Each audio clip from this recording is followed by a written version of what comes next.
10月15至21日是加拿大的小企业周。16日，总理 Justin Trudeau携联邦财政部长Bill Morneau和小生意及旅游部长Bardish Chagger前往多伦多北部Stouffville，宣布利好小生意的重要政策。联邦政府计划到2019年将小生意税率从目前的 10.5% 降低到 9%。 That's what small businesses do. They're personal. They connect communities. They bring people together, and they help to make our towns, our cities, our provinces, and our country thrive. This restaurant reminds me of my own family restaurant, the one that my parents opened as new immigrants on Canadian soil. It was home to my first job, but more than that, it taught me the values of hard work, perseverance, entrepreneurialism, and frankly, that if you had an ambition to build something from scratch on your own, that this country would embrace that ambition. Mostly, family-owned restaurants like this remind me every day of how critical small businesses are to the heart of our communities and to the backbone of our economy. Beginning January 1st, we intend to lower the small business tax rate from the current 10.5% to 10%. And we intend to bring it down even further to the 9% we promised during the election campaign starting January 1st, 2019. This tax cut will support Canada's small businesses so that they can keep more of their hard-earned money that they can invest back into their businesses, their employees, and their communities. When we made the commitment back in 2015 to lower small business taxes, we were very clear about one thing. We would only make this change after we took a look at the tax system. That's what our consultations of these past months were all about. Canada is a country where we celebrate our collective contributions rather than protect the interests of a privileged few. It's a place where people object to the idea that a working single mom with 2 young kids should pay a higher tax rate than someone who earns 6 times her salary. And we're a better country for it. That's why, beginning January 1st of next year, we will be moving forward with simple and clear measures to end the practice of income sprinkling to family members who do not make contributions to the business. So let me be very clear. It's not the people who are the problem, it's the system. The system we have right now is unfair.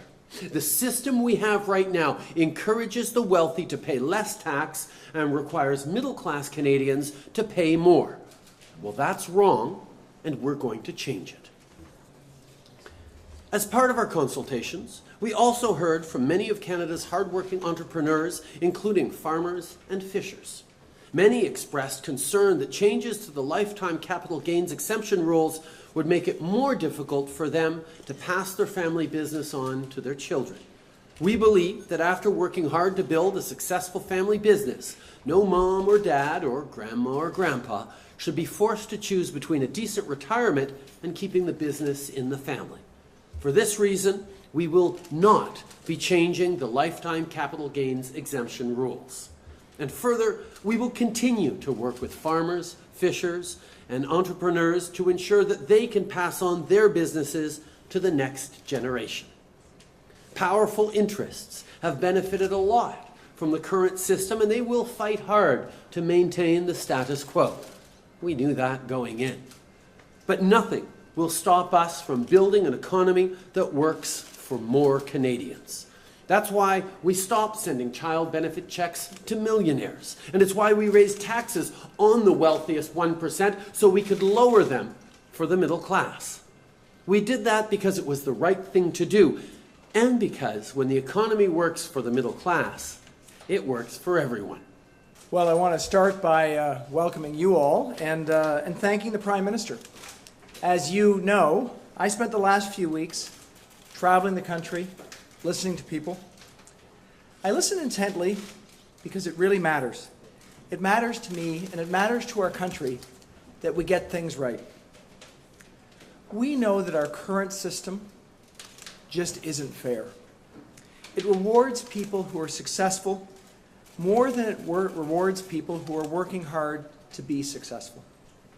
We didn't design the system that we inherited, but we've made clear that we intend to fix it.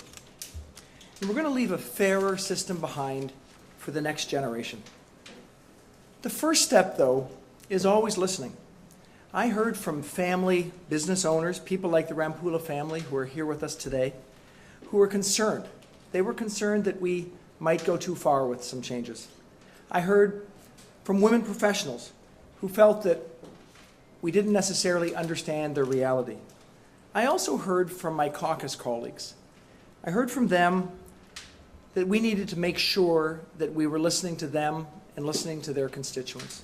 They provided me with advice, expertise, and obviously advocacy on behalf of their constituents to make sure that we get this right. But I'll tell you, I also heard from people on the street, in airports and in coffee shops, places in my riding and across the country, who encouraged me to move forward with tax changes that we know are going to ensure that we create opportunities for all Canadians. And I'll tell you that they're the ones who keep reminding me that we need to get this right. For them, for middle-class Canadians, and for middle-class Canadian business owners right across the country, that I'm so pleased to be here to talk about our plan and how we intend on moving forward. As the Prime Minister said, back in 2015, we made a commitment to lower the small business tax rate, but only after we took a close look at our tax system to make sure that those lower rates that we want to put in place wouldn't give those who are already successful an unfair advantage over middle-class Canadians. Because before we could move forward on reducing the small business tax rate, we had to make sure that it was actually going to support small businesses. As a Member of Parliament for the riding of Waterloo, as the Minister of Small Business and Tourism, we have met innovative entrepreneurs from coast to coast to coast.